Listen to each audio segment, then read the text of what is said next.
Guys, daday tayo karon sa punuan sa kahoy kay nagpauyon-uyon ta guys ba. Yung uban ta sa tuang partner in crime kay nasa dinhi nagmower sa kita po na nagdudatag tunonon guys.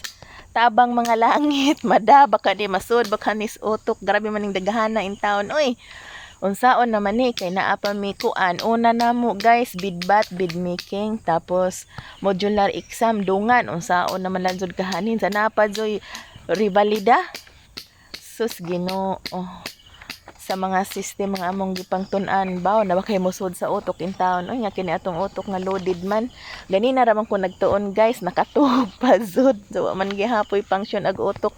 Nabugo naman di naman jud musud sa utok bisag unsaon na maghunahon na basta nagkasang tun-onon.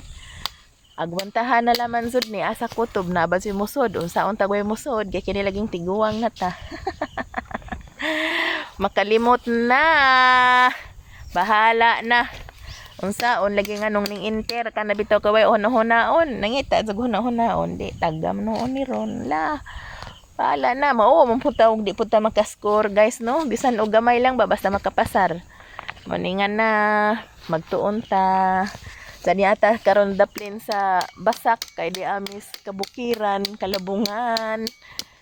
Mga naami daanis punuan sa kahoy, nagdudas mga tunonon nga grabe puno.